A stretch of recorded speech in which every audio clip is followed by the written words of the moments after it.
The most disturbing experiment ever performed does not need a particle collider, or a telescope, or a mountain full of detectors. It needs a wall, 2 narrow slits, and something to shine through them, and you could set up a rough version of it in a single afternoon.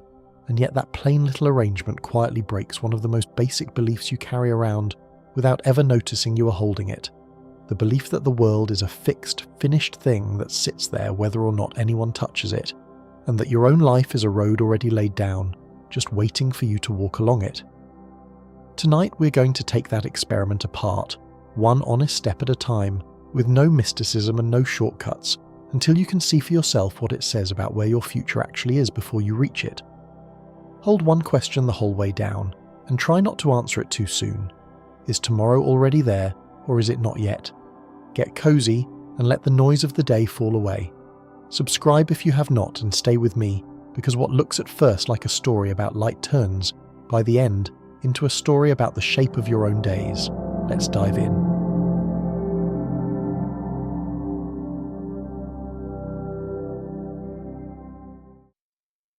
Part 1. The Setup. Everyone thinks they know. There is an experiment so simple that you could sketch it on the back of an envelope in about 10 seconds, and so strange that the people who understand it best have spent their whole lives arguing about what it means.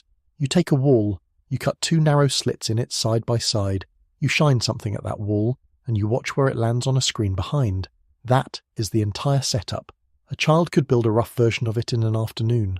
And yet the physicist Richard Feynman, who won a Nobel Prize for helping to build the modern theory of light and matter, said that this one experiment holds the only real mystery of quantum mechanics. Not one of the mysteries. The mystery. He said that everything strange about the quantum world is in there, in that little arrangement of a wall and 2 openings and a screen, and that no one has ever truly explained it in a way that lets you rest easy afterward. I want to make a promise to you tonight, and it is a large one, so let me say it plainly, and then spend the next couple of hours earning it. If you truly understand what happens at those 2 slits, you will not be able to go on thinking about your own life in quite the same way. That is the wager of the title, and I am not going to soften it. Most people carry around a quiet, unspoken picture of what reality is. In that picture, the world is a single fixed thing that sits there in one definite state whether or not anyone is looking at it, and your life is a kind of road already laid down through that world, a road you're simply walking along one step at a time. The double slit does something very gentle and very total to that picture. It does not shout, it just quietly pulls one thread, and the whole thing begins to come loose in your hands. Here is the image I want you to hold on to, because we're going to come back to it more than once before the night is over. Think of your life as a strip of film. Most of us, without ever deciding to, imagine that the film is already shot. The whole reel exists start to finish, every frame already exposed and waiting, and the thing we call the present moment is just the little window of light moving along the strip, showing us one frame at a time. On that picture, tomorrow already exists in exactly the way yesterday does. You just have not reached it yet. Now hold that image lightly, because by the end of tonight I am going to ask you a very specific question about it. The frame in front of you, the one you're living in right now, is lit and sharp and real. But what if it is the only frame that has actually been developed? What if the rest of the reel is not dark because you have not reached it, but because it is not there yet in the way you assumed? Keep that question open. Do not answer it yet. We have a long, slow, patient walk ahead of us, and the whole point is that you should not be able to answer it honestly until we have gone all the way through the experiment together. That is the deal I am making with you. I am going to hold the answer back on purpose, because the answer is worthless if you have not felt the ground move first. Let me start where the confusion starts, with the 2 things almost everyone has heard. You have probably heard that light is a wave. You have probably also heard that light is made of particles, little packets called photons, and if you have watched anything about the double slit before, you have probably heard some version of a spooky story. The one where tiny bits of matter behave one way when nobody is watching, and a completely different way the instant you look at them, as though the universe were shy or sly or somehow aware of your attention. That story is everywhere. It is on posters and in songs and in 1,000 late-night conversations, and it is, in the specific way most people tell it, wrong. Not a little wrong. Wrong in a way that hides the actual strangeness behind a fake one. I want to be careful here, because getting this right is the whole foundation for everything that follows, And if we build on the fake version, the beautiful thing at the end will not hold any weight. So we are going to go slowly. We are going to take the experiment apart one piece at a time, in the order the world discovered it, and we are going to be honest at every single step about which parts are rock-solid measured fact, which parts are careful interpretation, and which parts are pure human longing dressed up as physics. Because there is a lot of longing wrapped around this experiment. People want it to mean that their minds shape the world. People want it to mean that they can wish a different life into being, and the truth, the real truth, turns out to be stranger than the wishful version, and also more honest, which is a rare and lovely combination. I should tell you why this experiment has the reputation it has, why it keeps escaping the physics classroom and turning up in places physics rarely goes. It is not because the mathematics is hard. The math of the basic version is something a curious teenager can follow on an afternoon. It is because the double slit does something almost no other piece of science does. It takes an ordinary, confident, unspoken belief about how the world works, a belief you did not even know you were holding, and it shows you, with plain equipment and results anyone can repeat, that the belief is simply not true. Most discoveries add a fact to the pile. This one quietly pulls up a floorboard you have been standing on your whole life. And the strange part, the part that keeps people circling back to it for 200 years, is that once you have seen the floorboard come up, you cannot put it back down. It does not stay politely inside the laboratory. It follows you home. It sits with you at the kitchen table. It waits for you at the edge of sleep. That is the reputation, and by the end of tonight I think you will understand exactly why it is earned, and why I am willing to promise you something as large as a change in how you see your own days. So set aside, for now, everything you think you already know. Forget the spooky poster version. We're going to walk up to that wall with fresh eyes, and the first thing we have to understand is not the particle, and not the mind, and not the mystery. The first thing we have to understand is the wave, because the wave is where the whole strange story begins, and it begins more than 200 years ago, at the edge of some very ordinary water. Before any of this touched atoms or minds or the shape of a human future, it was a simple question about ripples, and a man who noticed something about the way two sets of ripples meet. Let me take you to that water, because once you have seen with your own eyes what waves do when they cross, everything that comes after will land the way it is supposed to. Part 2. What a wave actually does. Waves do one particular thing that solid objects never do, and that one thing is the key that unlocks the entire experiment. So I want to make sure you can see it, really see it, before we go anywhere near an electron. The thing waves do is add and cancel. When two waves meet, they do not simply pile up or bounce off each other the way two thrown stones would. They overlap, and where the high part of one wave lines up with the high part of another, they reinforce, and you get something taller than either one alone. But where the high part of one lines up with the low part of the other, they flatten each other out, and you get stillness. Two waves, arriving together, can add up to nothing. That is the whole secret. Hold that. Two somethings can meet and make a nothing. No marble, no pebble, no bullet, no solid thing you have ever handled behaves that way. Two of them are always more than one of them. Only waves can arrive together and cancel into calm. Let me put you somewhere so you can watch it happen. Picture yourself standing at the edge of a still harbour, late in the evening, when the water has gone smooth and dark and the wind has dropped. In front of you there is a low stone breakwater, an old wall of piled rock running across the mouth of the harbour, and in that wall there are two gaps, two openings side by side, maybe a stone's throw apart. Out beyond the wall, a single long swell rolls in from the open sea, one smooth ridge of water moving toward you. It reaches the wall. Most of it is stopped by the stone, but at each of the two gaps, a piece of the swell passes through, and on your side of the wall each gap becomes the birthplace of a new set of ripples, spreading out in gentle half-circles into the calm water. Now you have two sets of ripples, born at the same instant from the same swell, spreading toward each other, and they begin to overlap. Watch the surface where they cross. In some places the water leaps, ridge meeting ridge, higher than any single ripple was on its own. And in between those lively spots there are lines where the water lies perfectly flat and calm, dead still, because there a ridge from one gap is meeting a trough from the other, and they are cancelling, arriving together and making nothing. If you looked down on the whole harbour from above, you would see a pattern spread across the water like a fan of alternating stripes, lively, still, lively still, fanning out from the two gaps. That pattern has a name. It is called interference, and it is the unmistakable signature of a wave. Now come back from the water, because a man named Thomas Young did essentially this with light, around the year 1801, and what he found rearranged the science of his century. Young let light pass through two narrow slits and fall on a surface beyond, and on that surface he did not see two bright lines, one behind each slit, the way you would expect if light were a spray of tiny pellets.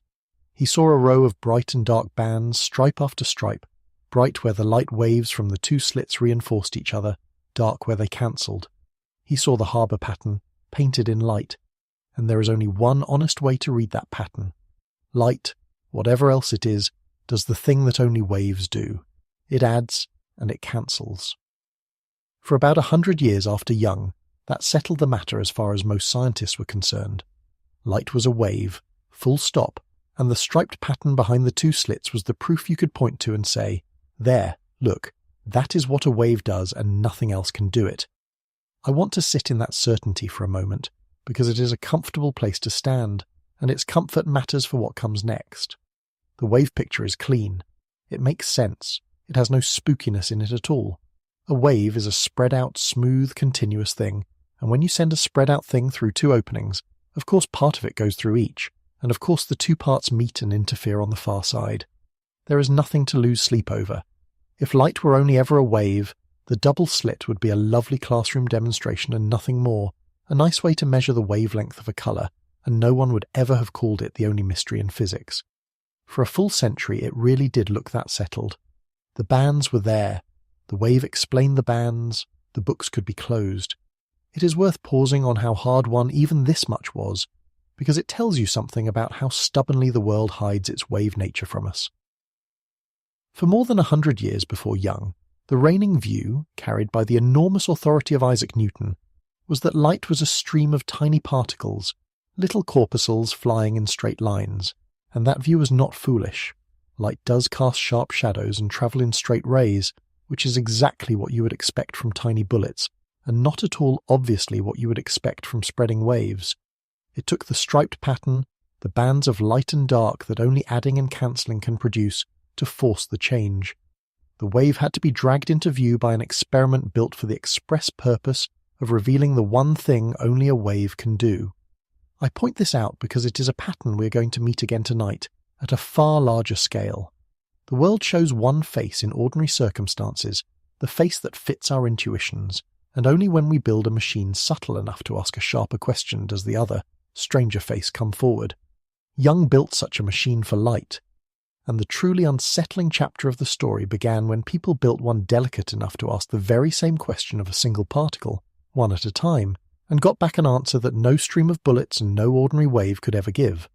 The trouble, the wonderful trouble, is that light refused to stay so simple, and so did everything else. Because the same experiment, the very same wall and slits and screen, was waiting to reveal a second face, and that second face only shows itself when you do something Young could never have done. It shows itself when you turn the light down, not off, down, down and down and down, dimmer and dimmer, until you are sending the faintest possible trickle through the apparatus, until you're down to sending the light through essentially one tiny piece at a time. Young's slits were flooded with light, an ocean of it, trillions upon trillions of waves all at once, and in that flood the wave pattern is all you can see. But what happens if you send the light through so gently, so sparingly, that only one lonely piece crosses the whole machine before the next one is released? What is a single, solitary piece of light supposed to do when it arrives at two open doors? That question is where the ground begins to tilt, and it is exactly the question the next part of our night is going to answer. Part 3.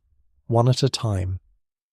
Let me tell you what a single particle is supposed to do, according to every ordinary intuition you have ever had, so that we can watch that intuition break.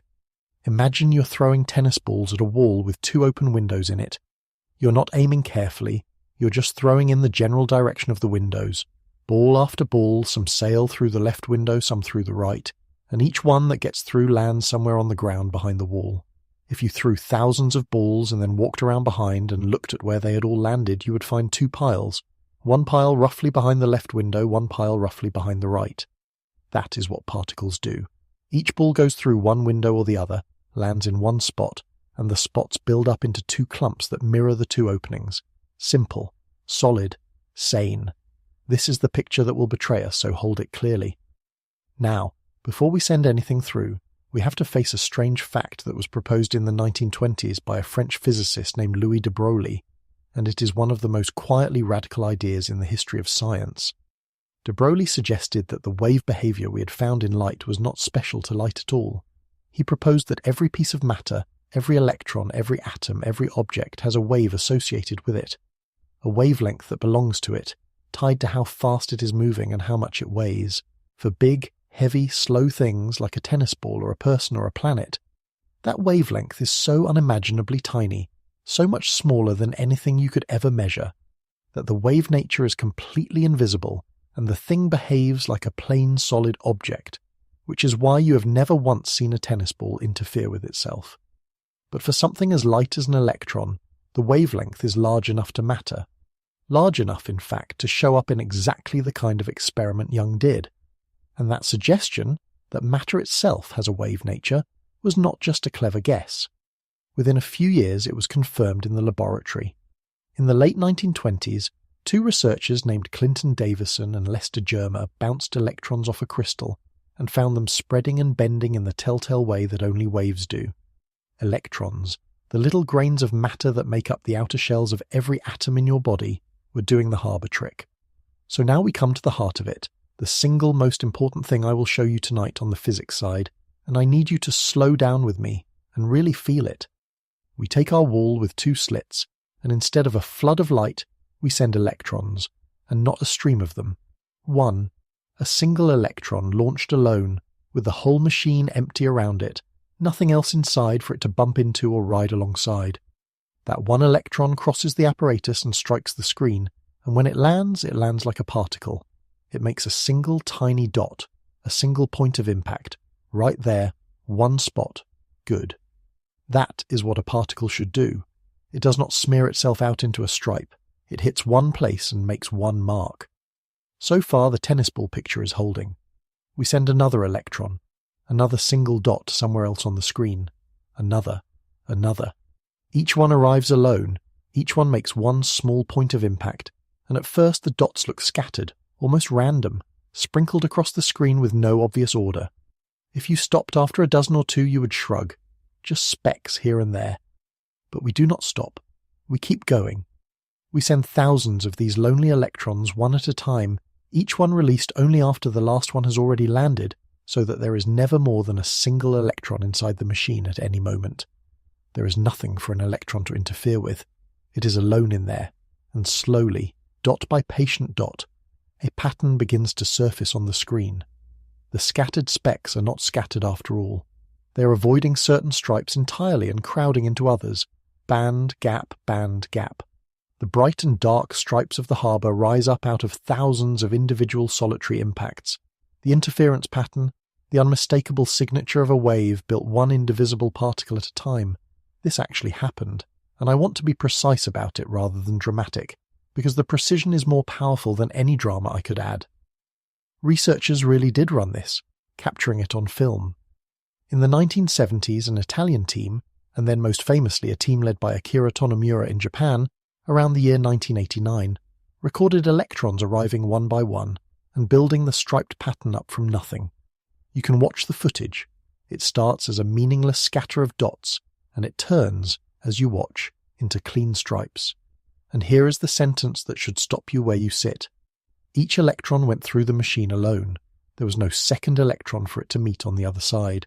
So if the final pattern is an interference pattern, and interference is what happens when something passes through both slits and meets itself, then each single, solitary, indivisible electron must have gone through both slits at once and interfered with itself. One thing, two openings, both at the same time. Before we go on, I have to close a door you might be tempted to leave open, because closing it makes the mystery complete rather than letting you slip out the back of it. You might be thinking that this is a peculiarity of electrons, that matter is just strange in this one narrow way, and that light, good old familiar light, would behave itself. It does not. Run the identical experiment with light turned down to the faintest possible trickle. so faint that only one tiny packet of it, one photon, crosses the machine before the next is released, and you get the very same story.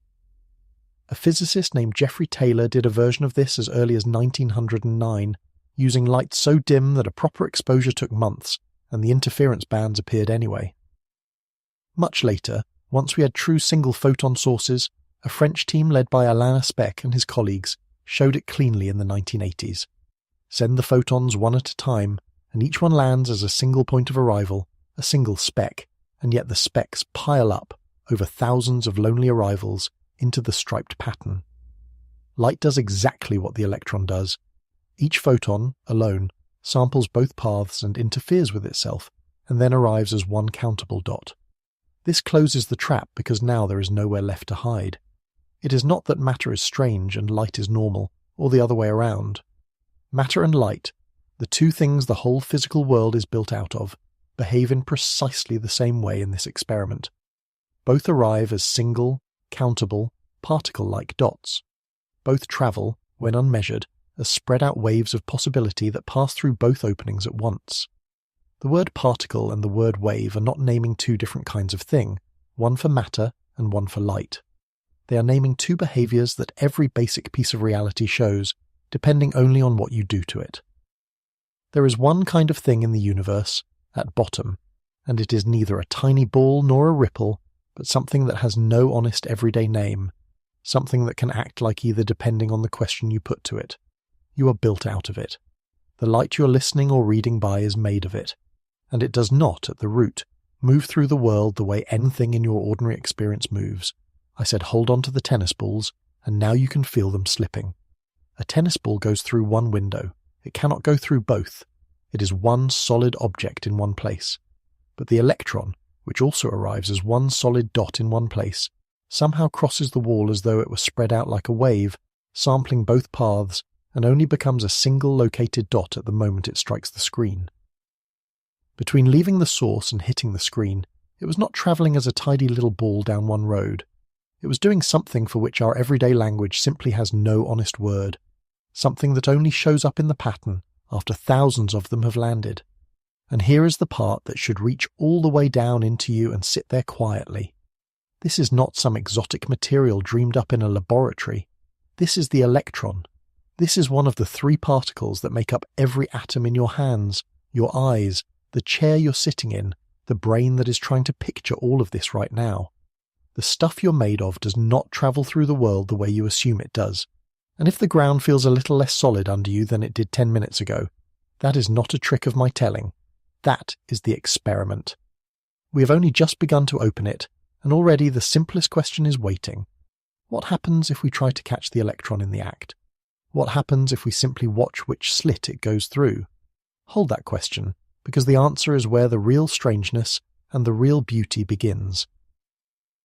Part 4. The question that breaks it. So we ask the obvious question, the one anybody would ask. If a single electron somehow goes through both slits at once, then let us just watch it. Let us place a little detector at the slits, a small patient sensor that can tell us, for each electron, which opening it actually went through. We are not trying to disturb it, we just want to look. We want to catch the electron in the act of doing the impossible thing, so we can finally see how it manages to be in two places at once. It is the most natural request in the world, and it is the request that breaks everything, because the moment you set up any way of knowing which slit each electron goes through, the striped pattern on the screen vanishes. Let me put you in the room for it, because this is one of the moments you should feel from the inside rather than be told about. You are the one running the machine now. The lab is dark and the only light is the soft glow of the screen where the electrons land. For a while you simply watch the pattern build the way it did before, the dots arriving one at a time and quietly sorting themselves into the bands, lively, still, lively still, the harbour rising out of the dark. It is working. Now you reach over to the apparatus and you switch on the tiny detector beside one of the slits, the little sensor whose only job is to whisper, left or right, for each electron that passes. You have added nothing to the wall, you have taken nothing away. The slits are still open, both of them, exactly as before. All you have done is arrange for the information about the path to exist. You settle back and you watch the screen, expecting the stripes to keep building, and they do not. The bands begin to fade, the dark lines, the still water, the places where the electrons had been refusing to land, quietly fill in. The lively stripes soften and spread, and what gathers on the screen instead is a single smooth mound of impacts, one soft hill of light, brightest in the middle and fading at the edges, with no stripes in it at all. You switch the detector off, the stripes come back, you switch it on, they vanish, on, off, on, off. The pattern lives or dies on nothing but whether the path is known. Now I have to be very careful here, because this is the exact place where almost every telling of this story goes wrong, and the wrong version has fooled millions of people, so let us get it right and keep it right for the rest of the night. The popular story says that when you watch, the electrons stop being waves and turn into little bullets, and so you get two clumps, one behind each slit, just like the tennis balls. That is not what happens. That is a myth, and it is worth killing cleanly. When you measure which slit each electron goes through, you do not get two sharp clumps of pellets. You get that single soft mound, the smooth mountain of light. In the language of the physics, you get the pattern of a single slit rather than the stripes of two. The interference between the two paths is gone, yes, but the electron has not turned into a classical marble. Something wave-like is still there in the shape of that mound. What you have lost is only the interference, the adding and cancelling between the two roots, not the underlying strangeness of the thing. So we have to let go of a comfortable idea. We have to stop thinking that particle and wave are two kinds of object, two costumes the electron keeps in a closet and changes between depending on whether it feels watched. That framing is exactly the fake mystery I warned you about at the start. Here is the truer and stranger way to hold it, and I want you to carry this sentence with you, because we are going to need it again at the very end of tonight in a form you will not see coming. Particle and wave are not two things the electron is. They are two questions you can ask it. If you build your experiment to ask, where did it land? It answers with a single dot, a particle answer. If you build your experiment to ask, what routes were open to it? It answers with interference, a wave answer. The electron is not switching identities. You are switching questions, and the world, astonishingly, gives you a straight answer to whichever question you actually asked, and refuses to answer the one you did not. Sit with what that means for a second, because underneath the physics there is something here that reaches straight into the way you live. The behavior of the electron depends on whether a certain fact about it exists in the world, whether the path is recorded, not whether a person feels curious, not whether anyone is emotionally paying attention, but whether the information is out there, pinned down, kept. When the witch slit fact is kept, the world behaves one way. When that fact is not kept, when the path stays genuinely open and unrecorded, the world behaves another way. Keeping the fact and closing the possibility turn out to be the same act. And I want you to notice, quietly, without my pushing too hard on it yet, that you are a keeper of facts. Your memory is exactly that kind of record. Every time you fix a moment into memory, you are doing to your own life something a little like what the detector does to the electron. You are turning a live, open, unrecorded thing into a settled fact that can no longer be otherwise. The universe seems to hold its options open right up until the instant they are written down. And so, in a way we have not earned the right to explain yet, do you? I told you we would go slowly, and I meant it, so let me not run ahead of the physics into the feeling, because the feeling is only worth anything if the physics underneath it is exactly right. We have established something solid and measured and beyond dispute. A single particle, sent alone, behaves as though it keeps all its options open, spreading through every route available to it, right up until the moment those options are recorded, at which point the openness collapses and a single definite outcome appears. That is not interpretation. That is what the apparatus does every time, in every laboratory that has ever run it.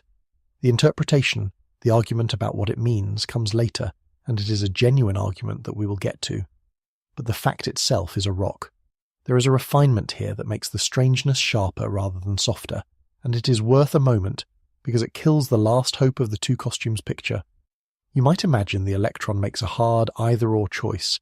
Either it stays a pure wave and you get perfect stripes, or it becomes a pure particle and you get the single mound, nothing in between. But that is not how it goes. What actually happens is a smooth trade. If you build a detector that gives you only a little information about the path, a faint hint, you get slightly washed out stripes, still visible but dimmer. If you gather more path information, the stripes fade further. Only when you have complete certain knowledge of which slit each electron took do the stripes vanish entirely into the single soft mound. There is a precise rule governing this, worked out by physicists in the 1980s and 90s, that ties the sharpness of the interference to the amount of path information, and the two always trade off against each other in a fixed, smooth way, like a dial turning between two ends rather than a switch flipping between two settings. The more the world knows about the road taken, the less interference survives, in exact proportion. You can sit the needle anywhere on that dial you like.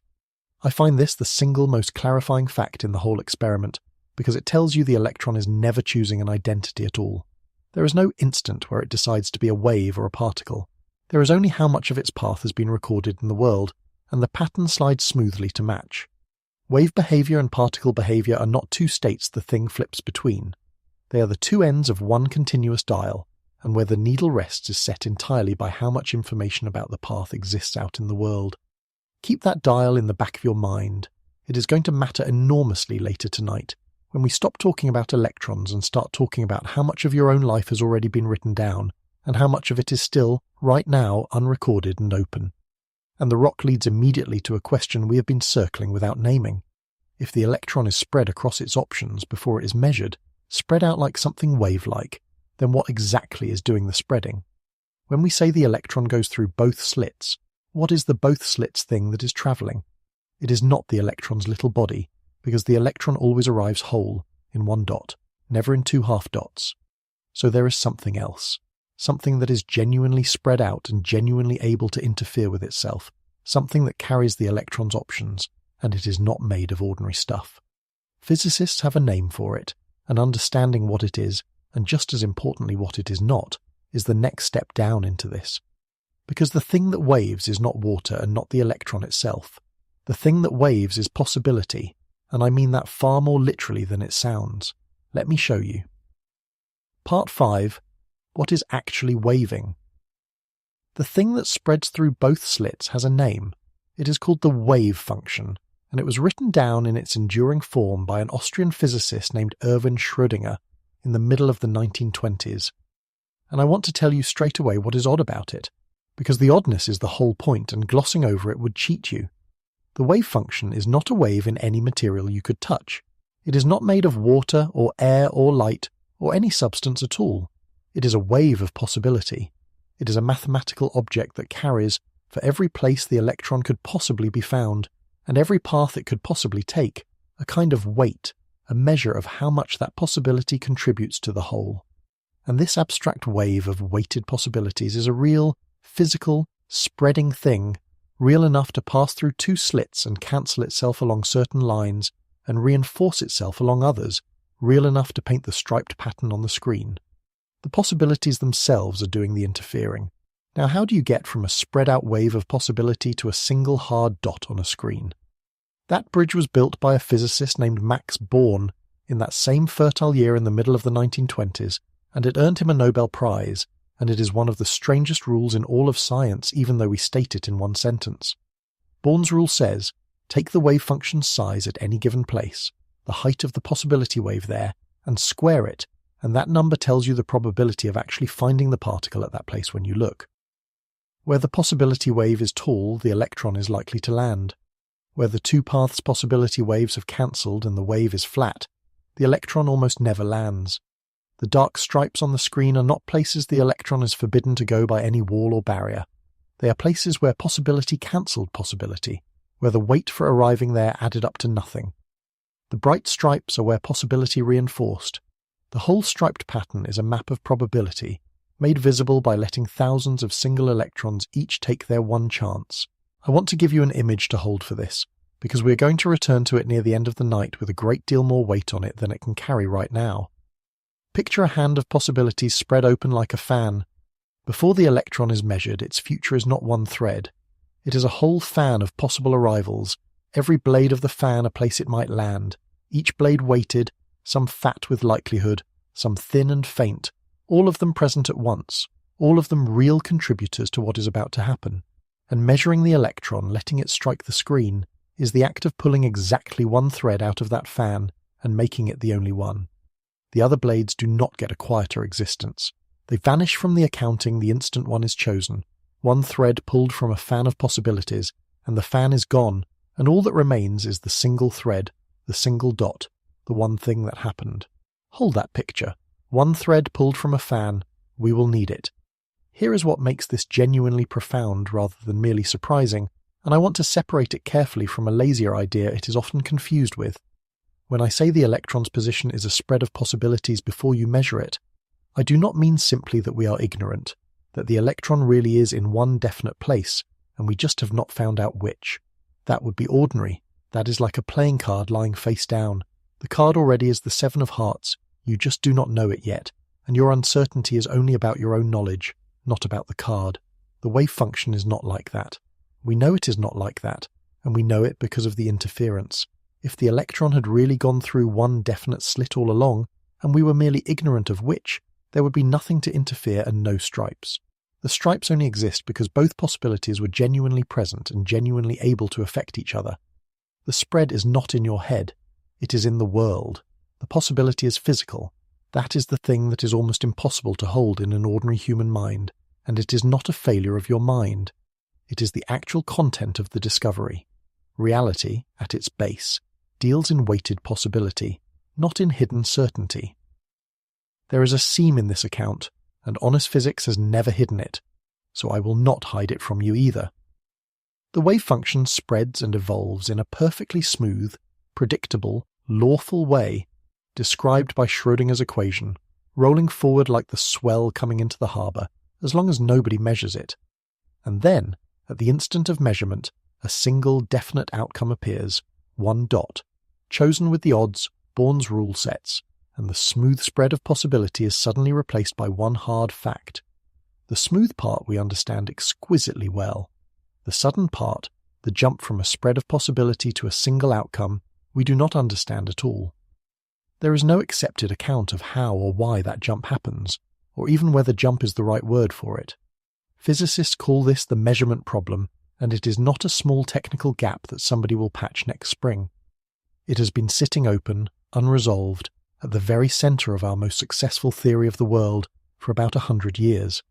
The most accurate description of nature we have ever built has a hole in the middle of it, right where the possibilities become a fact, and we are going to stand at the edge of that hole tonight and look in.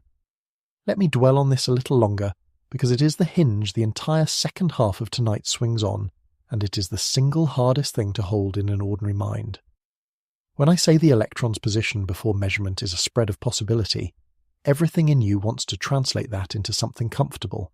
It really is somewhere, and the spread is just my ignorance of where.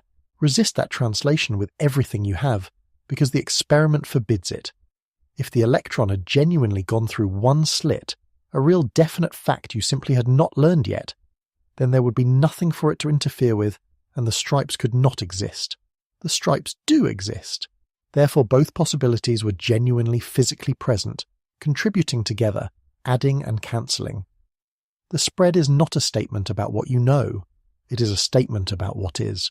The possibility is a real physical ingredient of the world, as real as the dot it eventually becomes. This is why the wave function is such an unsettling object, and why physicists have argued about what it is for 100 years. It behaves like something real. It spreads through space, it passes through both openings, it interferes with itself, it steers where the dots are allowed to land, and yet it is not made of any material, and you can never see it directly. The instant you look, you get a single dot, never the spread. It is as if reality keeps its accounts in a currency of pure possibility, running the numbers forward in that currency, weighting every path, and only ever cashing out into a single hard fact at the moment of measurement, handing you one dot and quietly burning the rest of the ledger. You never get to see the ledger, you only ever see the single payment, but the interference proves the ledger was there, doing its arithmetic all along, and if reality keeps its books in possibility, and only settles into fact at the moment of interaction, then the question of what your future is, before you reach it, stops being a pretty phrase and starts being a real question about that ledger, and whether your tomorrow is a single entry already written, or a whole column of possibilities not yet settled. But before we can look in honestly, I have to take away a word. It is the single most misused word in this entire subject, a word that has launched 1,000 mystical claims and 1,000 posters and more than a little nonsense, and until we deal with it, we cannot think clearly about any of the rest. The word is observer. Everyone who tells this story leans on it. The observer collapses the wave function. The observer makes it real, and almost everyone who hears it fills that word with the thing it means in ordinary life. A conscious mind, a watching person, you. That filling in is the source of nearly every wrong idea people carry away from the double slit. So let me show you what the word actually means in the physics, because it does not mean what you think, and the truth of it is the hinge on which the back half of tonight will turn. Part 6. The most dangerous word in physics. When a physicist says a quantum system was observed or measured, they do not mean that a person looked at it. They mean something far more ordinary and far more relentless. They mean that the system interacted with something else, something large and complicated in a way that let information about the system leak out and spread into the wider world. That is all. An observation, in the technical sense, is any interaction that copies a fact about the quantum system into its surroundings where it can no longer be gathered back up. And the thing doing the observing does not have to be a scientist, or a camera, or a mind. It can be a single stray molecule of air bumping into the electron. It can be one particle of light glancing off it. It can be a fleck of the detector, a whisper of warmth, a nudge from anything at all that carries away the news of which path was taken. The universe is full, everywhere, always, of things bumping into other things, and every one of those bumps is a potential act of measurement. The world is measuring itself constantly, without anyone watching. This process has a name. It is called decoherence, and it was worked out over several decades, beginning seriously with a German physicist named Heinz-Dieter Zeh around the year 1970, and developed in rich detail by the physicist Wojciech Zurek and many others. And decoherence is the quiet hero of this whole story, because it explains, with no mysticism whatsoever, the thing that had seemed to require a magic watcher. It explains why the large everyday world looks solid and definite, instead of spread out and wave-like. The reason is that big things cannot be left alone. A single electron in a carefully sealed machine can be isolated well enough to keep its possibilities open and show you interference. But anything larger, anything warm, anything sitting out in the ordinary world is being bumped and touched and sampled by its surroundings billions upon billions of times every second. And every one of those touches records a fact, and once the facts are recorded and spread around, the delicate adding and cancelling of possibilities is washed out. The openness does not survive contact with a large, busy, information-soaked world. It drowns in it almost instantly. Zurek added a further idea that is worth carrying, because it turns decoherence from a merely destructive thing into something that actually explains why we all agree on reality. He pointed out that certain states of a system get copied into the environment over and over, redundantly, stamped into countless particles of light and matter that then fly off in all directions carrying identical news. That redundancy is exactly what it means for a fact to be objective. The reason you and I and everyone else agree on where the moon is that the moon's position is written into uncountable particles of sunlight bouncing off it in every direction, so that any one of us intercepting any tiny fraction of that light reads the same answer. Reality looks solid and shared because it is redundantly recorded. The definite world is the world that has been copied so many times it can no longer be anything else. Zurek gave this a fitting name, drawn from the way the fittest copies survive and spread. He called it quantum Darwinism. Now I can dismantle the idea that has probably been sitting in the back of your mind since the moment we switched on that detector, the idea that your consciousness, your attention, your looking, is what makes reality snap into place. It is a seductive idea. Some serious thinkers entertained versions of it long ago. A great mathematician named John von Neumann laid out the formal structure in the 1930s, and the physicist Eugene Wigner flirted with the notion that mind might be the thing that finally makes the outcome definite. But decoherence took the ground out from under it, and here is the plain reason why, and it is almost funny once you see it. By the time any signal from an experiment reaches your conscious mind, the light hitting your eye, the nerves carrying it to your brain, the whole warm, wet cascade of your looking, the system has already been measured, in the technical sense, 1 trillion times over. The air measured it. The detector measured it. The photons measured it. The definiteness was made long before your awareness got anywhere near the scene. Consciousness does not arrive early enough to do the job. It shows up at the very end of a long chain of interactions, reads the answer that has already been written, and takes the credit. You're not holding the world together by paying attention to it. The world settled its business without waiting for you. I want to state this as flatly as I can, because it is the firewall that everything trustworthy in the back half of tonight is built behind, and because letting go of the flattering version is the price of admission to the stranger, truer thing underneath. The double slit does not show that your mind creates reality. It does not show that you can think a different world into being. It does not show that the universe rearranges itself around human attention. Anyone who tells you it does is selling the fake mystery and skipping the real one. The honest role of the observer is not the role of a mind. It is the role of any physical system that exchanges information with another physical system. No awareness is required, and no awareness helps. That is the correction. And I know it might feel, for a moment, like a loss, like I have taken a piece of magic away from you and handed you a cold machine in its place. But stay with me, because I promise you the machine turns out to be far stranger than the magic ever was, and the thing we are walking toward keeps every ounce of wonder the mystical version pretended to offer, while being, unlike that version, actually true. There is one more experiment I have to give you here, because it slams the door on the idea of a watching mind so completely that nothing can pry it back open, and because it quietly sets up the strangest and most beautiful part of the whole night. It is called the quantum eraser, first proposed by physicists named Scully and Drull in the early 1980s and carried out in various forms ever since. It goes like this. Set up the double slit so that the path information gets recorded, so the stripes vanish, exactly as we have seen. But now arrange things so that, after the recording has been made, you can choose to erase that information again before anyone ever reads it, scrambling it beyond any hope of recovery. And when you erase the path information, the interference comes back, the stripes return. Not because a person looked, and not because a person chose to look, but because the fact about the path no longer exists anywhere in the world. Sit with what that rules out. It cannot be a conscious observer that matters, because no one ever consciously read the path in either case. The only difference was whether the information was allowed to survive in the apparatus or was wiped out of it. It cannot be crude disturbance, some clumsy jostling of the electron, because the erasing happens long after the electron is past the slits, and a gentle erasure restores the very pattern that recording destroyed. What matters, the only thing that matters, is whether the path fact exists, out there, in principle recoverable, anywhere at all, not whether a mind knows it, whether the universe knows it. This is the cleanest possible proof that the whole story is about information and records, not about attention or awareness. The world does not care in the slightest whether you are watching. It cares only whether the fact has been written down. Hold that distinction as tightly as you can, because when we finally turn this experiment around to face your own life, the thing that will matter is not who is watching your life. It will be what has been written down and what has not. So let me gather what we have, because we have quietly assembled something enormous, and it is easy to lose track of the size of it in the step-by-step.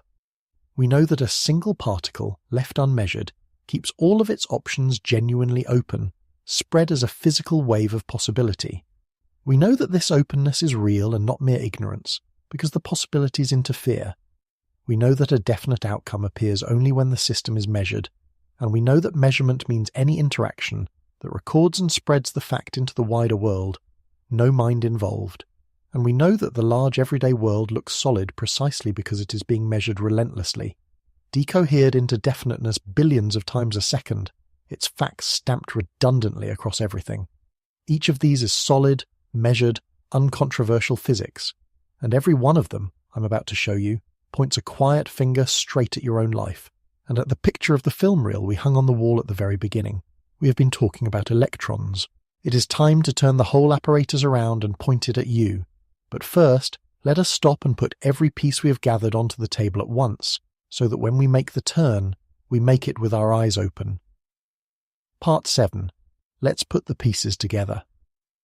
Let me stop us here, halfway through, and do something that I think helps on a night like this, when the ideas have been coming one after another, and it would be easy to let them blur. Let me lay the pieces out on the table, all of them, side by side, so that we can see the shape they make before we take the next step, which is the step this whole video has been walking toward.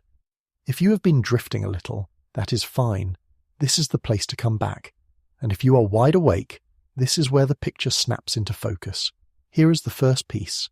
A single, indivisible thing, an electron or a photon or a whole atom, when it is left alone and unmeasured, does not travel through the world as one solid object down one definite road. It travels as a spread of possibility, sampling every route open to it at once, and that spread is a real physical thing, real enough to interfere with itself and paint stripes on a screen.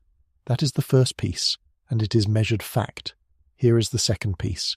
That spread of possibility is not our ignorance. It is not that the thing is secretly in one place, and we simply do not know which. The possibilities are genuinely present, all of them, all at once, and we know this because they interfere, and only genuinely present possibilities can add and cancel. Reality at its foundation deals in weighted possibility, not in hidden certainty. That is the second piece, and it is also measured fact forced on us by the stripes. Here is the third piece, a single definite outcome, one dot, one location, one fact, appears only when the thing is measured. And measurement is not a mind-looking. It is any interaction that records which way things went and spreads that record into the wider world. When the record exists, the possibilities collapse to one outcome and the interference dies. When the record does not exist, the possibilities stay open and the interference lives. Keeping the fact and closing the openness are the same act. That is the third piece. And here is the fourth piece, the one that ties it to everything you can see and touch. The reason the ordinary world around you looks so solid, so single, so definite, so utterly free of this spooky openness is not that the openness stops at some size. No one has ever found a size where it stops. Researchers have pushed the double slit trick from single electrons up to whole molecules built of thousands of atoms, and the interference keeps appearing. There is no known wall. The reason your world looks solid is that everything in it is being measured constantly, touched and bumped and sampled by its surroundings billions of times a second, decohered into definiteness faster than you could ever notice. The solidity of your kitchen table is not the absence of quantum possibility. It is quantum possibility being collapsed so relentlessly, so continuously, by so many tiny interactions that you never catch it in the open. The definite world is not the natural state of things. It is what possibility looks like after it has been measured to death. Let me put a little more weight on that no-known wall, because it is easy to say and hard to feel.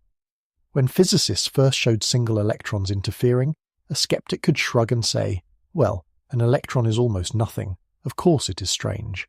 So the experimenters climbed. They sent whole atoms through, and the atoms interfered. They built larger and larger molecules and sent those.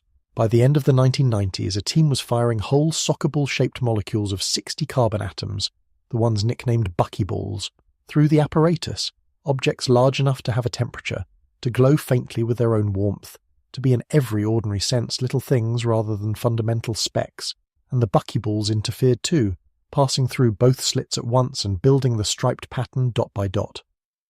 In the years since, they have pushed it to molecules of hundreds and then thousands of atoms, and the interference has not broken.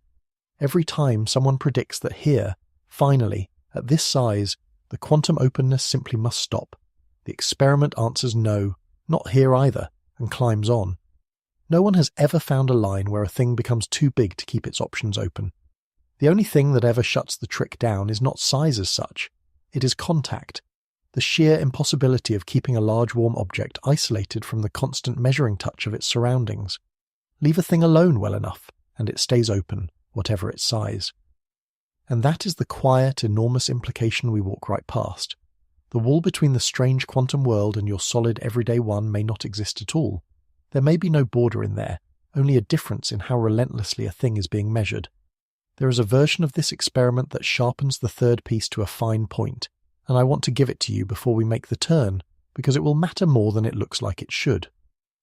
The physicist John Wheeler asked, back in the 1970s, a mischievous question. What if we wait?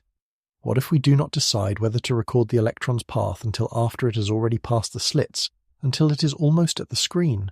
Surely by then the electron has already done whatever it was going to do. It has already gone through one slit or through both, and our late decision cannot reach back and change a history that is already finished. Wheeler's question was answered in the laboratory decades later, and the answer is quietly astonishing, though I will state it plainly and without melodrama. It does not matter when you decide.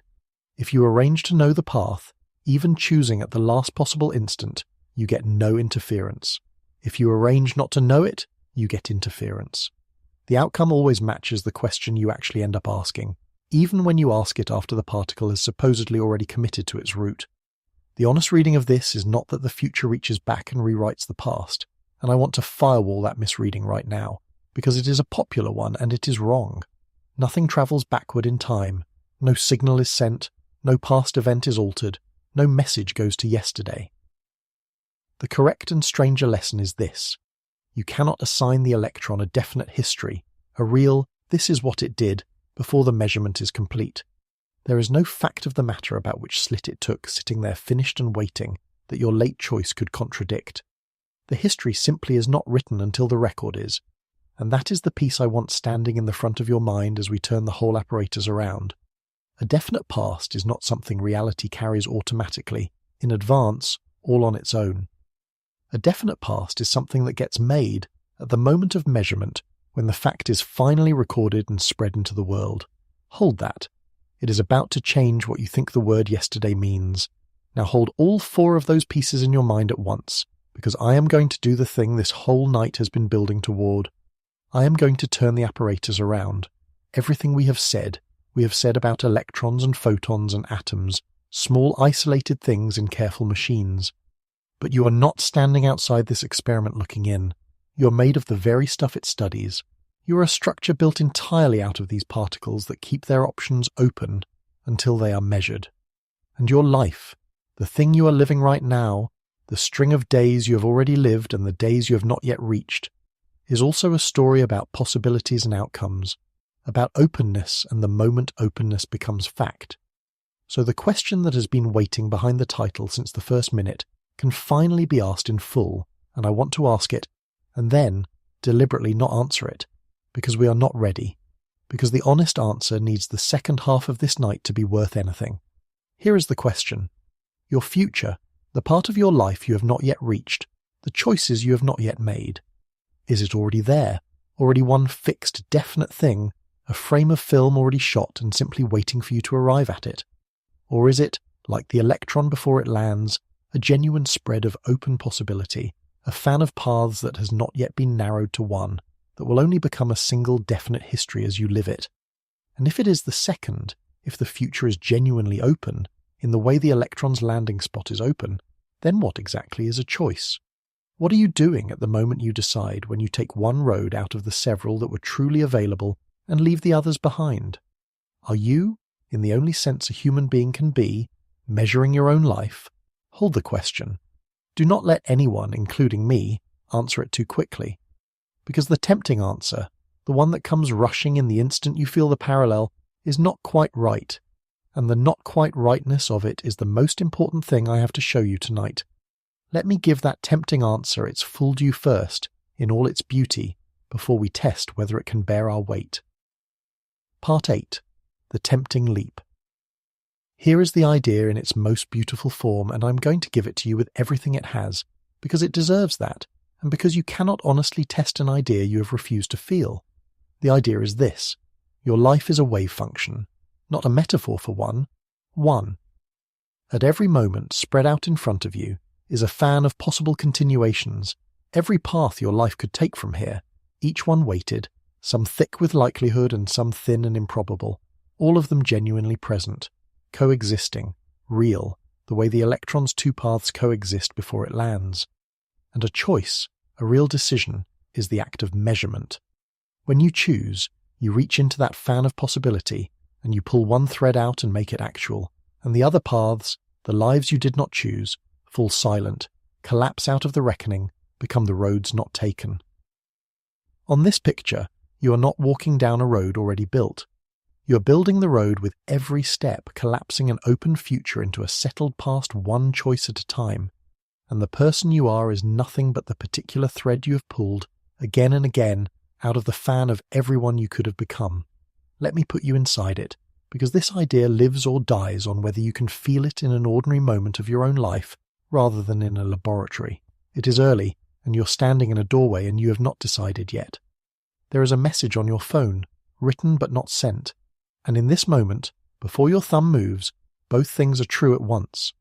There is a version of you that sends it, and the day cracks open along one line, a conversation begins, a door opens that cannot be closed again. And there is a version of you that deletes it, and the day stays quiet and closed and safe, and something that might have happened simply never does. And maybe a third version that sets the phone down and waits, and lets the morning decide. Stand here, in the doorway, in the one breath before you move, and notice that all of these are real right now. Not one of them has happened yet. They are all still present, all still weighted, all still open, fanned out in front of you like blades of light. You can feel them, can you not? These several possible mornings all pressing gently on this single instant. And then your thumb moves, one thread pulls, the fan closes. The version that sends it becomes the one that happened, and the others go dark, and by tonight you will remember this as the morning you sent the message, as though it could never have gone any other way, as though the frame were always going to be this one. But you were there. You felt the others. You know they were real before you chose. Do you feel how strong that is? Do you feel how well it fits?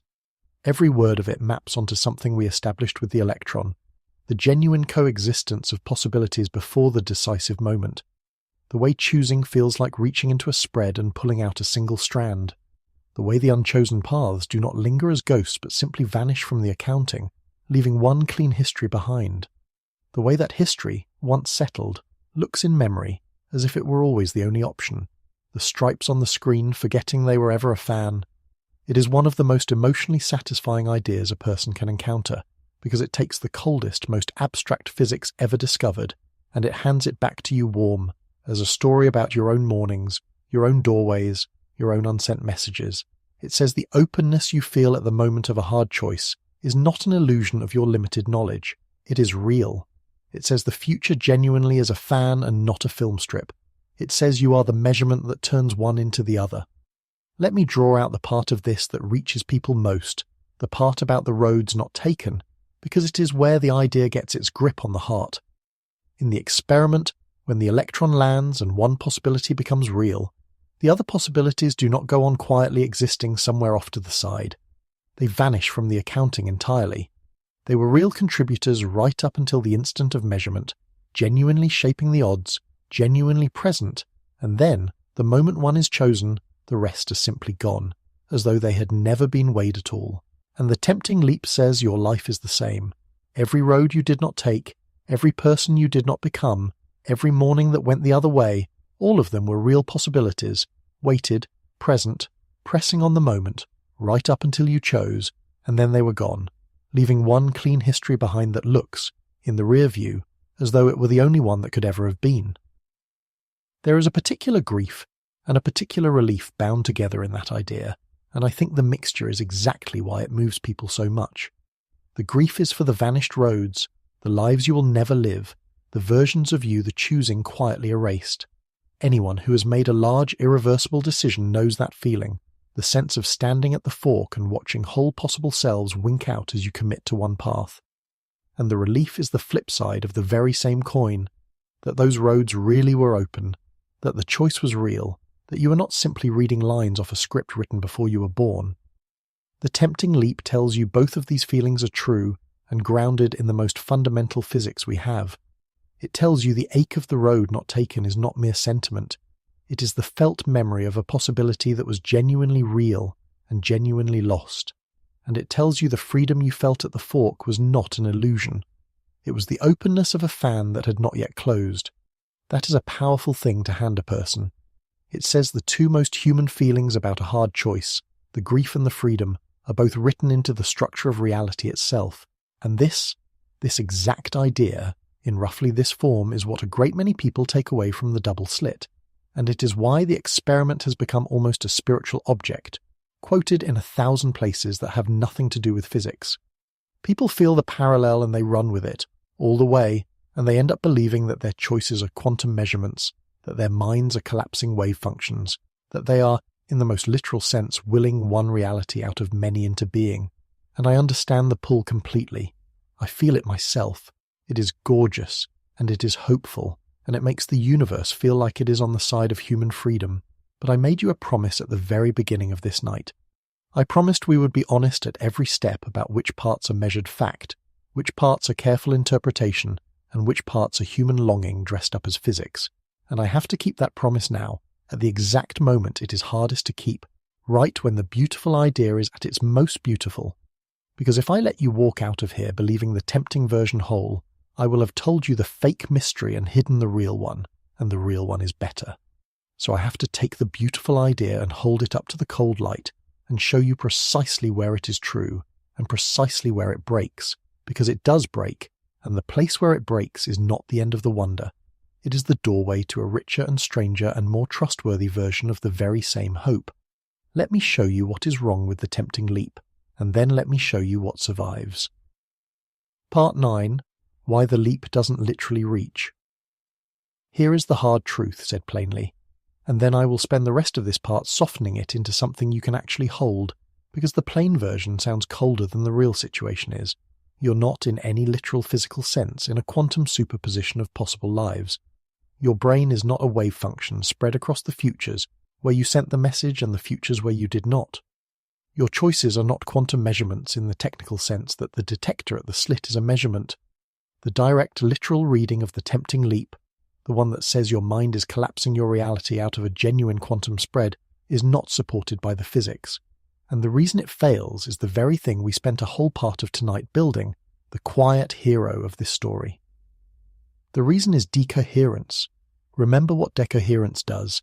It says that quantum openness cannot survive contact with a large, warm, busy, information-soaked environment, because that environment measures the system relentlessly and collapses its possibilities almost instantly.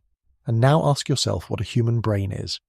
It is about the warmest, wettest, busiest, most densely interconnected, most thoroughly information-soaked object we know of anywhere in the universe. It is 100 billion cells in a hot, salty bath, each one buzzing with electrical and chemical traffic, everything touching everything, every part of it constantly measuring every other part. If a single dust grain floating in still air loses its quantum openness in something like a 10 billion billionth of a second, a length of time so short there is almost no honest way to picture it, then a warm living brain loses its quantum openness immeasurably faster than that. The possibilities in your head, whatever they are collapsed into definiteness so fast by so many internal interactions that there is simply no room for a brain-sized wave function of your two possible mornings to exist and interfere in the way the electron's two paths do. The openness drowns instantly, the same way it drowns for the kitchen table, for the same reason. This is in fact exactly the point that Erwin Schrödinger himself was making back in 1935, when he invented the most famous cat in the history of science. People love to quote Schrödinger's cat as though it were a wonderful piece of quantum mysticism, a cat both alive and dead, proof that big things can hang suspended between possibilities. But Schrödinger meant the exact opposite. He built that thought experiment as a mockery, a reductio, a way of saying, look how absurd it becomes if you try to take quantum superposition literally at the scale of a cat. He was not claiming a cat can be half alive and half dead.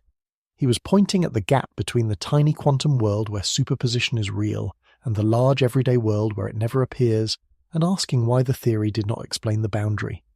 He was raising the measurement problem, not celebrating a magic cat.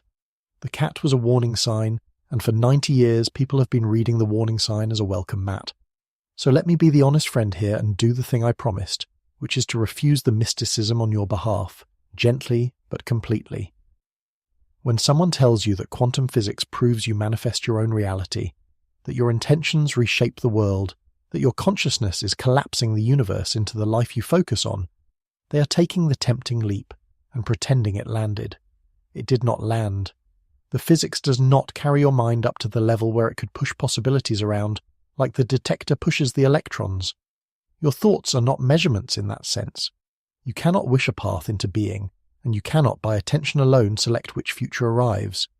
The most comforting versions of this story, the ones that promise you a secret lever on reality, are exactly the versions the data most firmly denies, and I think you deserve to be told that clearly, even at bedtime, especially at bedtime, because a hope built on a false floor is a heavier thing to carry than an honest uncertainty. Let me give you a way to feel just how fast this happens, because the numbers are so far outside ordinary experience that they slide off the mind unless you slow them right down, When physicists estimate how quickly a warm, ordinary object loses its quantum openness through contact with its surroundings, the times they get are almost comically short. For a single speck of dust drifting in still air, struck constantly by air molecules and by the faint warmth of the light in the room, the openness is gone in a time so brief that light itself, the fastest thing there is, would cross less than the width of a single atom before it was over. For something as large and warm and busy as a living brain, it is faster still, faster than any instrument we have can even resolve. There is simply no window, not the thinnest sliver of time, in which your brain could hold two large possibilities, open the way the electron holds its two paths open. The environment inside your own skull collapses them instantly and relentlessly, a measurement happening everywhere at once, all the time, in the warm salt and traffic of your own tissue. So when you hear that your consciousness collapses reality, or that you select your world from a quantum spread with the focus of your mind, you can now hear exactly why it cannot be literally so. The quantum spread does not survive long enough inside you to be there for your mind to collapse. It is gone before your mind arrives, gone in a flash far shorter than a thought, decohered into ordinary definiteness by the warmth and the endless internal traffic of your own living tissue. This is not me being a killjoy for its own sake. This is the same decoherence that has been the hero of the whole story, applied honestly to the one place people most want to exempt from it, their own heads. And I apply it there on purpose because I would rather hand you a smaller true thing than a larger false one. The larger false thing, the mind that sculpts reality by wanting, will let you down quietly, exactly when you need it most, because it was never real. The smaller true thing will not let you down, because it does not depend on a power you do not have. It depends only on the actual structure of the world, which turns out to be stranger and steadier than any wish. And now, having said the cold thing as plainly as I can, let me tell you why this is not a loss, why I have not just spent 20 minutes building a beautiful cathedral only to knock it down. Because something does survive this. Something large and real and genuinely reframing survives the collapse of the literal quantum story, and it survives precisely because it never depended on the literal quantum story in the first place. The tempting leap made a specific mistake. It tried to reach the openness of your life by claiming your neurons are quantum devices. That bridge does not hold. But there is another bridge to almost the same destination, and that other bridge is built not out of the mechanism of the electron, but out of the lesson of the electron, the thing the experiment teaches about what reality is and how definite facts come to exist at all. That lesson does reach your life, honestly, without a single mystical claim.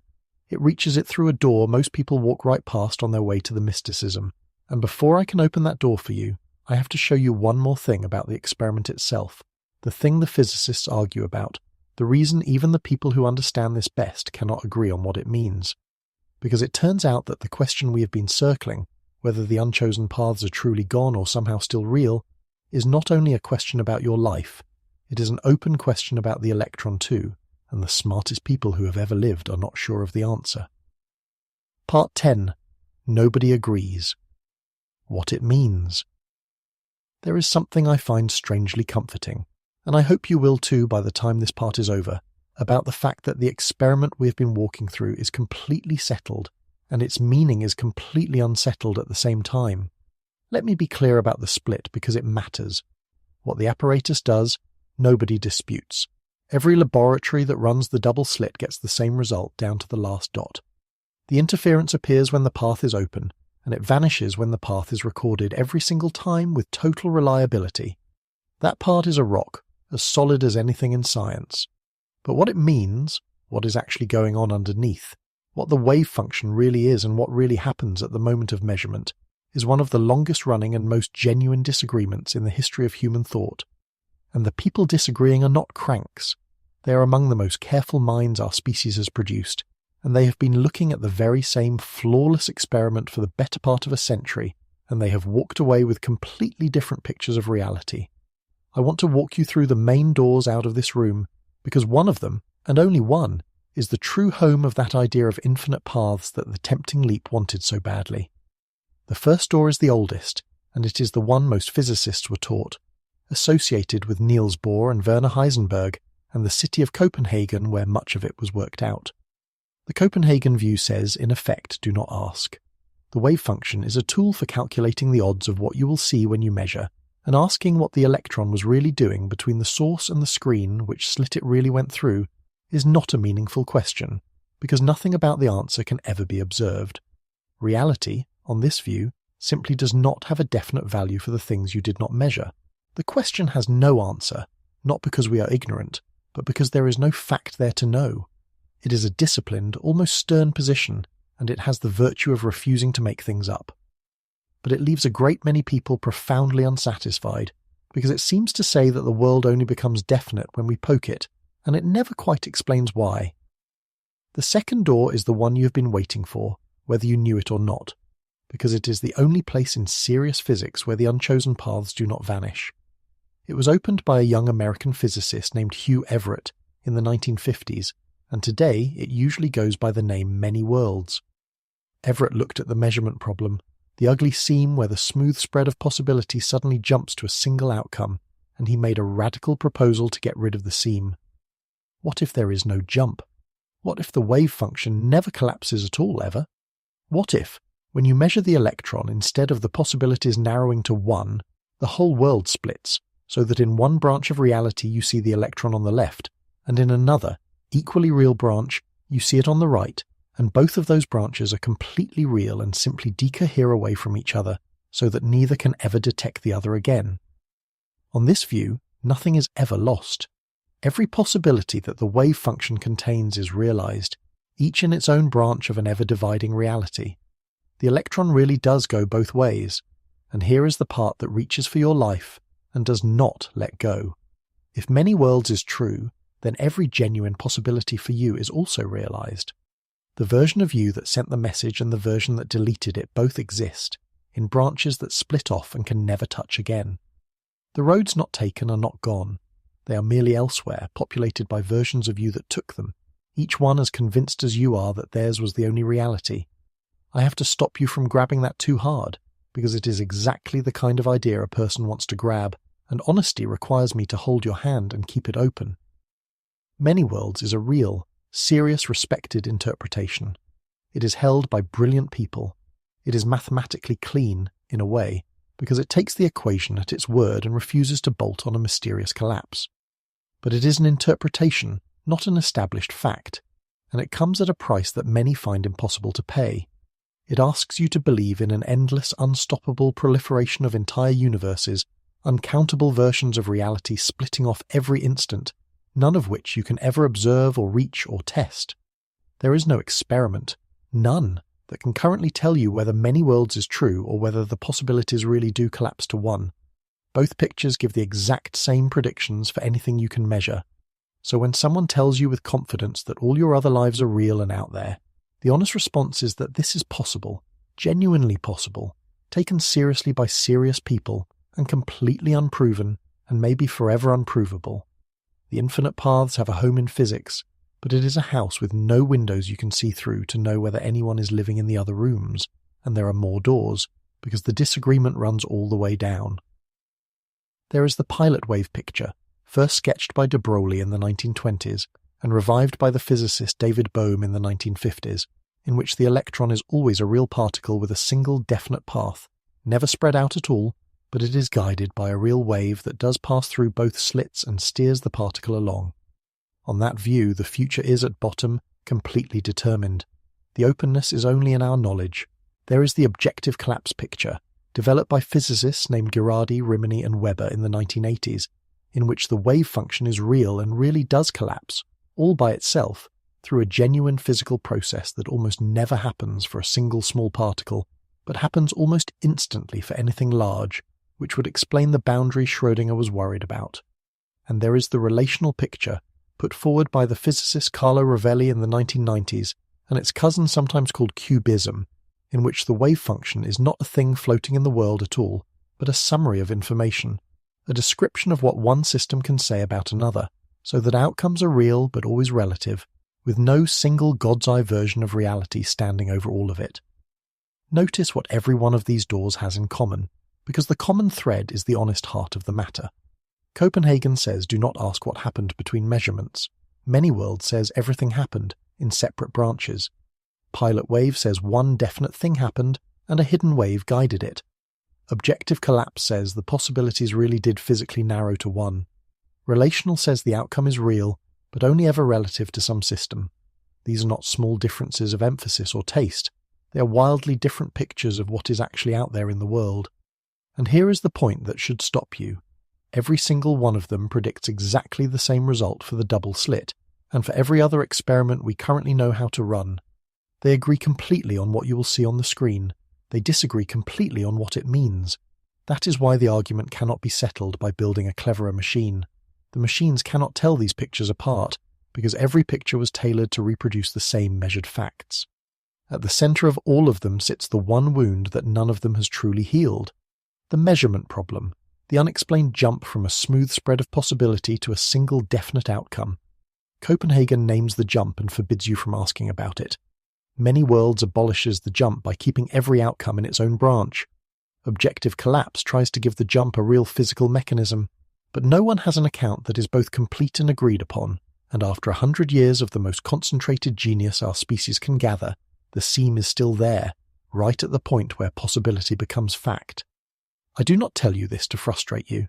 I tell you because it is simply the truth, and because it is the setup for the only honest thing I can offer you about your own life at the end of all this. If the passage from open possibility to settled fact is a genuine unsolved mystery even for a single electron, then you should be very slow to trust anyone, in a laboratory or a temple or anywhere else, who claims to know for certain how that same passage works at the scale of a human life. Here is the thing I want you to feel about all of this, and it is the emotional centre of this part of our night, so let me slow down and let it land. The most brilliant physicists who have ever lived, looking at the same simple, flawless, endlessly repeatable experiment, cannot agree on what it says about reality. This is not a temporary gap. It is not that somebody will run a cleverer version next year and settle it. The disagreement has stood for the better part of a century, held open by the most careful thinkers we have, and it may never close. And there is something in that which I find, honestly, more consoling than any tidy answer could be. We tend to imagine that at the very summit of human knowledge, at the highest and coldest peak, someone knows. That certainty lives up there, even if we never reach it. And what the double slit tells you, if you climb all the way up to where the experts stand, is that they are standing in fog too. Certainty is not on offer even at the top. The wisest response any human being has ever managed to this experiment is not an answer. It is a careful, honest holding of the question.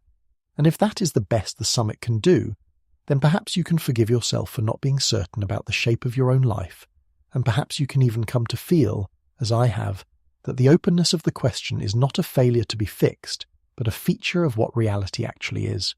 We do not get to know, and there is a strange peace waiting on the far side of accepting that, once you stop fighting it. Part 11. What it actually says about your reality. So let me now do the thing I have been promising and withholding since the first minute, and gather up what genuinely survives all of this, honestly, with no mysticism and no false comfort, and show you how it reaches your life. Because it does reach your life. Strip away the tempting leap that failed. Strip away the claim that your neurons are quantum devices. Strip away the manifestation and the mind over matter and the two clumps and all the rest of the lovely wreckage. What is left is still one of the most reorienting truths a person can hold. And it was standing quietly underneath the whole experiment the entire time, waiting for us to stop reaching for the flashier version. Here is what is left. The definite world, the one you actually experience, the one made of settled facts, is not a finished thing that exists out there in complete form, independent of any interaction. It is assembled. It comes into being, fact by fact, at the boundary where things interact and leave a record. That is the real lesson of the double slit, the thing every interpretation agrees on even as they argue about everything else. Before measurement, there is open possibility. At measurement, at the moment of interaction and record, a definite fact crystallizes out. Reality is not a warehouse of pre-existing facts that we walk through discovering. Reality is a process, forever happening at the moving edge where possibility meets interaction and becomes, right there and only there, one settled thing. Now hold that against the picture we hung on the wall at the very beginning, the strip of film. Remember it? The whole reel already shot, every frame already exposed, the present just a window of light sliding along a story that already exists start to finish. I asked you to hold a question about it, and to keep holding it, and now we can finally turn and look at it directly.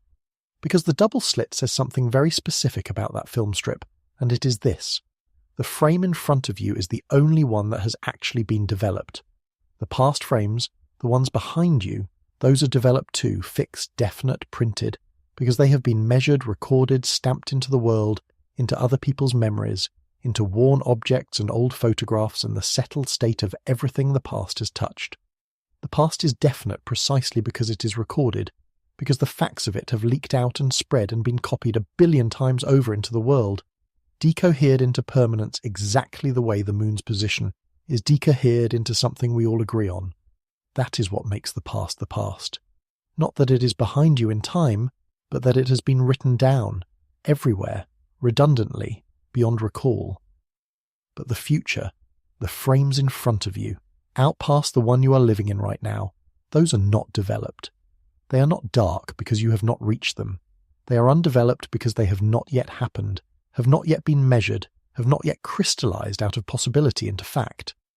The future is not a region of the film strip you have not walked to.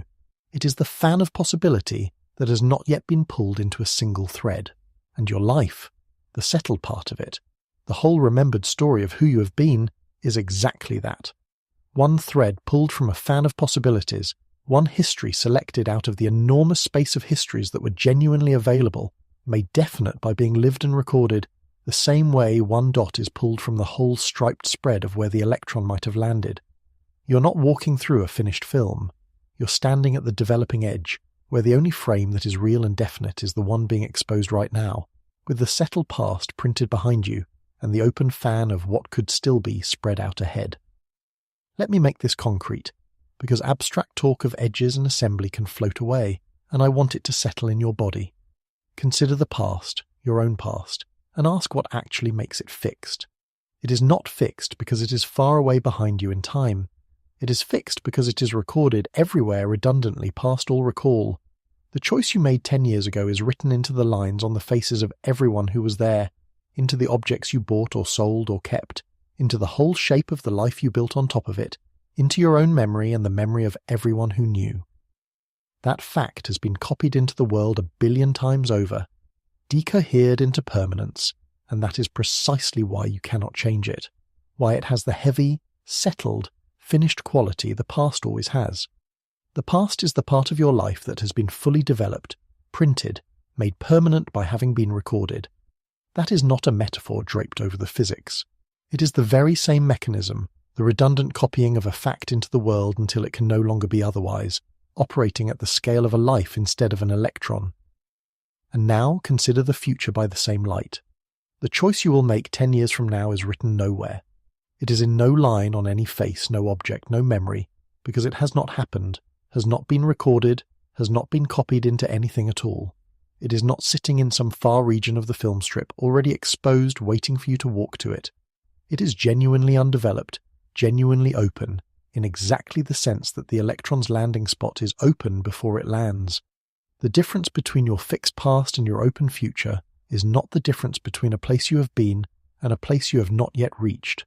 It is the difference between what has been recorded and what has not, between the developed frame and the blank one, between the thread already pulled and the fan still spread. This is the reframe, and it costs nothing in honesty, because every piece of it is only the double slit read for what it actually says. Possibility is real, the definite is assembled at the moment of recording, and the moving edge where that assembly is forever happening is the sliver of time you call now. There is something almost dizzying about where this leaves the present moment, and I want to name it, because it is one of the strangest and loveliest turns of the whole reframe. If the past is the developed film and the future is the undeveloped fan, then the present, the now, is neither of those. It is the razor-thin edge between them, the exact line where the developing is happening, where possibility is this very instant being turned into fact. And notice how thin that edge is.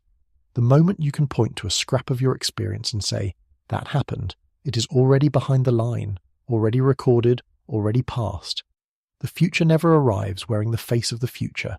It only ever arrives as this, the single frame being exposed right now, and then it is gone into the developed reel behind you. You have never once in your entire life been anywhere except at that edge. You cannot travel ahead to the future to check on it, because the instant you arrive, it has become the present, and the instant you notice the present, it has become the past. Everything you have ever experienced, every joy and every sorrow and every ordinary Tuesday, happened at that one moving line where the fan closes into a thread. That is not a flourish. It is the plainest description there is of what it is to be a creature that lives forward through time at the edge where reality assembles itself. You're not walking through a finished world. You're riding the exact crest where the unmade becomes the made, and you have never been anywhere else, and neither has anything else in all the world. I want to be careful and exact, because I have spent this whole night insisting on the difference between what is proven and what is reached for, and I will not abandon that discipline at the finish. I am not telling you that this is quantum mechanics literally operating in your brain. It is not. We settled that. What I am telling you is that the double slit reveals something about the underlying structure of how any definite reality comes to exist at all, out of possibility, at the edge of interaction and record, and that this structure is not confined to electrons. It is the structure of the actual world you live in, the world your life is embedded in and made of. The openness is real at the bottom of things. The definite is assembled, not pre-existing. The past is fixed because it is recorded, and the future is open because it is not yet. These are not mystical claims. They are the sober, shared content of the most carefully studied experiment in physics, read for what it says about the character of reality, rather than for what we wish it said about our powers. And read that way, honestly, it does something the mystical version never could. It hands you back a future that is genuinely structurally unwritten. Not unwritten because you have a magic quantum will.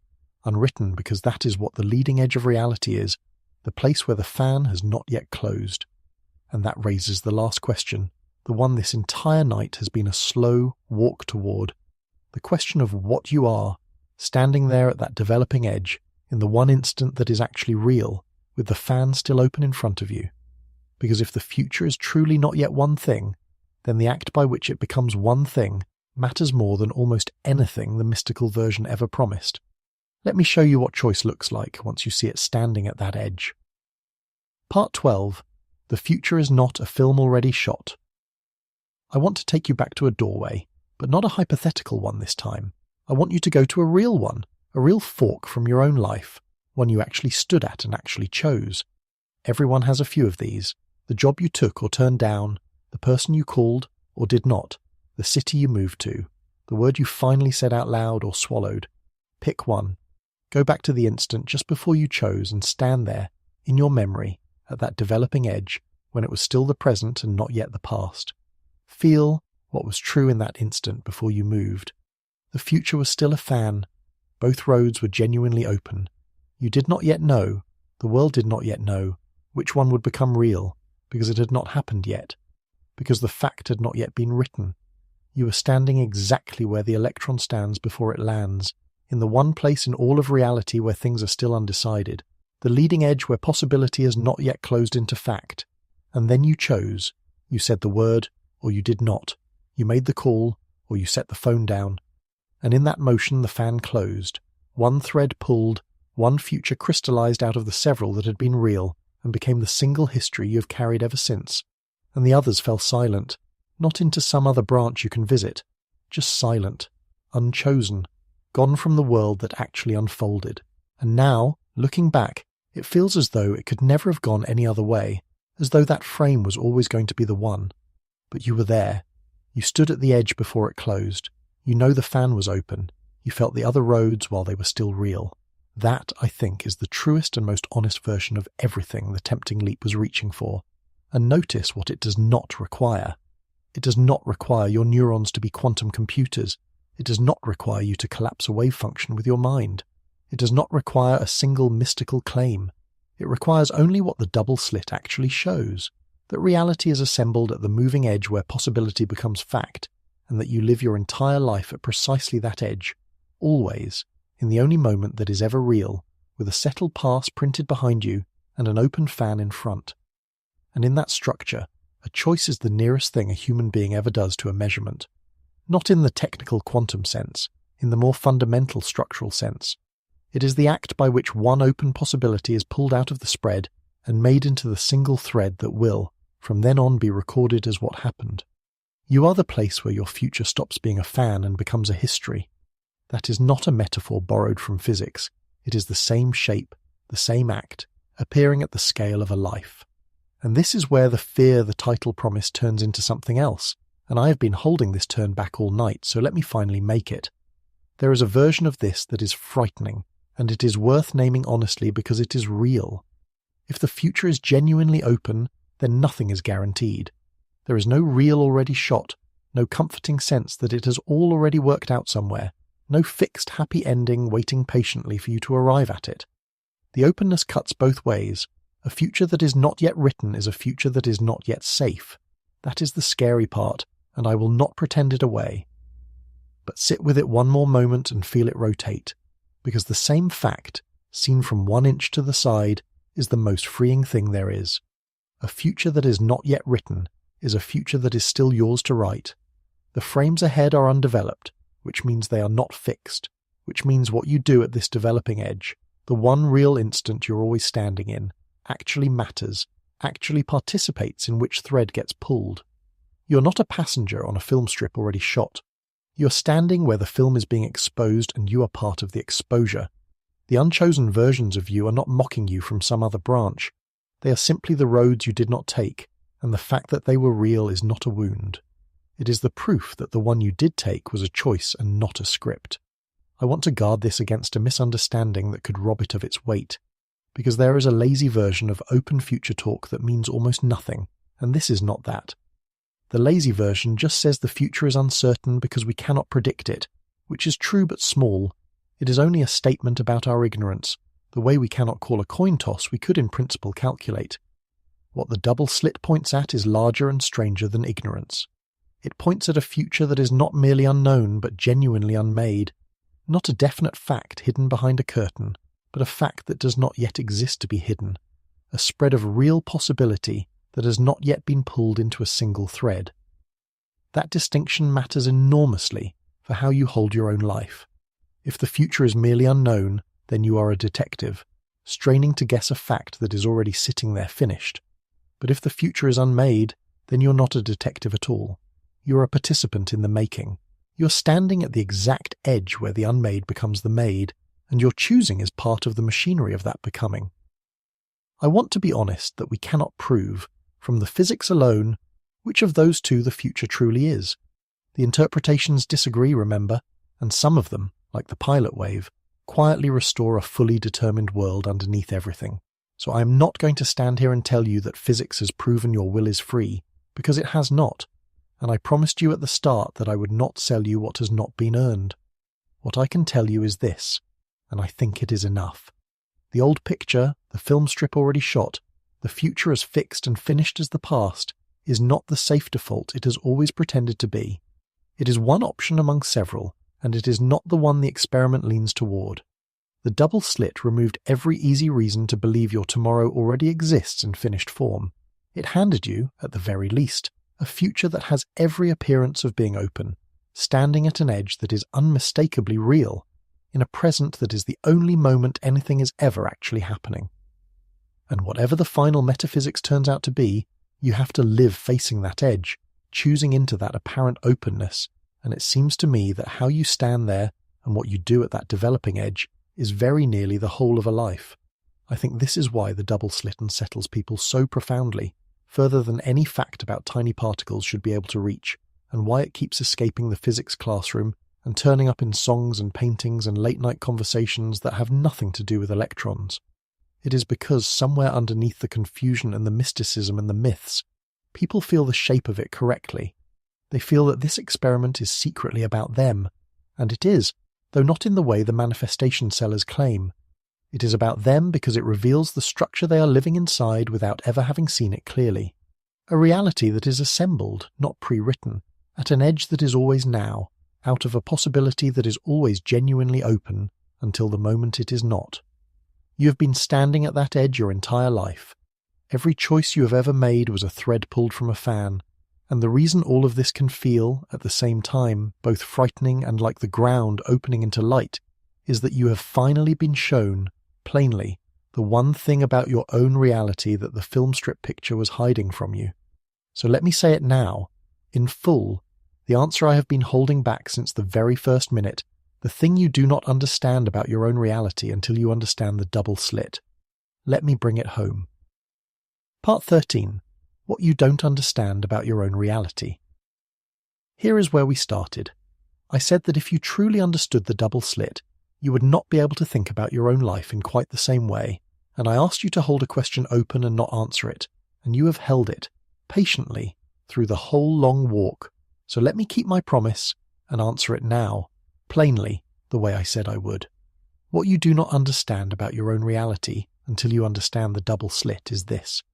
You have been picturing your life as a film already shot, a reel that exists in full, start to finish, every frame already exposed, with the present just a little window of light sliding along a story that is, in some sense, already there. And that picture is wrong.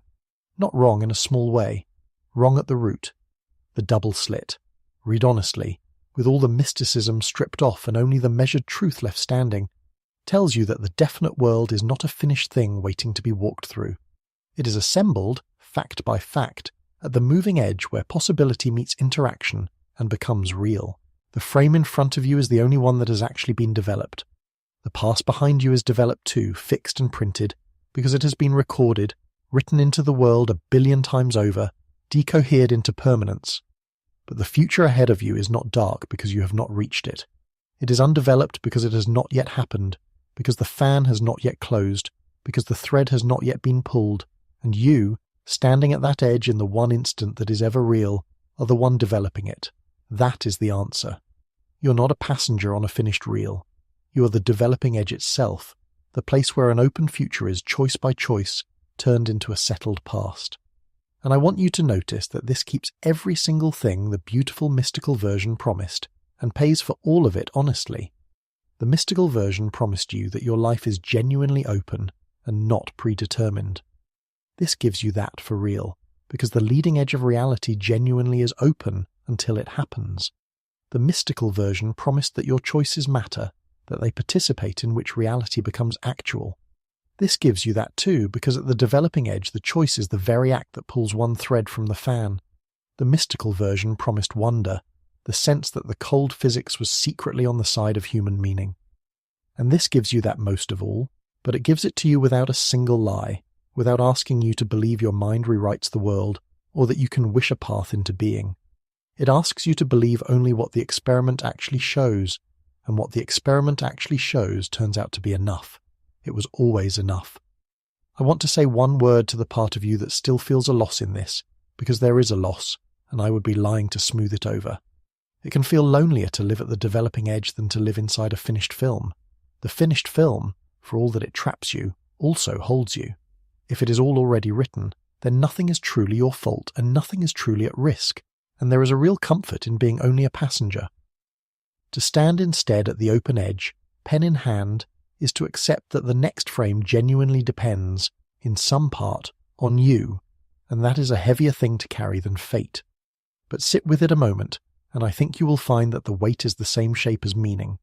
A choice that could not have gone otherwise is not really a choice at all, and a life that was always going to unfold in exactly the way it did is a life in which nothing was ever truly at stake. The openness that frightens you is the very same openness that makes your kindnesses real, kindnesses, and your courage real courage, because they were not guaranteed, because at the edge they genuinely could have gone the other way, and you made them go this way instead. You cannot have a life that matters, and a life that is already finished. You have to choose which one you are living in.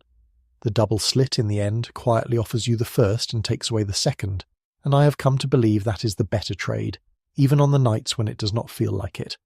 Think back, one last time, to the sentence I asked you to carry from the fourth part of tonight, the one I said we would need again in a form you would not see coming. Particle and wave, I said, are not two things the electron is. They are two questions you can ask it, and the world answers whichever one you actually ask. Here is the form you did not see coming. Fixed and open are not two ways your life secretly is. They are two questions. Is my past fixed? Yes, entirely, because it has been recorded, and there is a strange peace in that. The past is safe, printed, beyond harm, the frames all developed and permanent. Is my future open? Yes, entirely, because it has not yet been written, and there is both a fear and a freedom in that, and they are the same fact seen from two sides. The mistake, the thing the film strip picture does, is to answer both questions the same way, to imagine the future is fixed like the past, already shot, already there. It is not. Only one of those questions has been answered yet. The other one, the one about tomorrow, is still open, and you are the one who answers it at the edge, in the only moment that is ever real, one thread at a time. Before I let you go, I want to gather the two feelings this leaves you with, because they are both real and they belong together, and a great deal of the fear in the title lives in trying to hold only one of them. The first feeling is the weight. If your future is genuinely open and not yet written, then no one has promised you how it turns out. There is no reel already shot in which it all works out in the end, no fixed ending waiting patiently for you down the strip. That can be frightening, especially in the dark, especially when the mind is reaching for something certain to hold. I will not tell you that fear is foolish, because it is honest. An open future is an unsafe future, and pretending otherwise would be its own kind of lie. But the second feeling is the one the first has been hiding, and they are, I promise you, the very same fact seen from one step to the side. An unwritten future is an unfinished one, and an unfinished one is still being written, and you are one of the ones holding a pen. The frames ahead are undeveloped, which is the frightening part, and undeveloped means unfixed, which is the freeing part, and there is no way to have the second without the first, because they are not two facts. They are one fact, the openness of the leading edge, felt from two sides. Everyone who has ever been afraid that their life was already decided, that they were only walking through a story finished long before they were born, can set that particular fear down tonight, because the double slit, honestly read, took the finished story away. And everyone who has ever felt that nothing they do matters, that the ending is fixed no matter what they choose, can set that down too, because at the developing edge, the only place anything is ever real, what you do is part of what gets developed. You do not get certainty, you get participation. And I have come to think, over a lot of nights like this one, that participation is the better of the two gifts.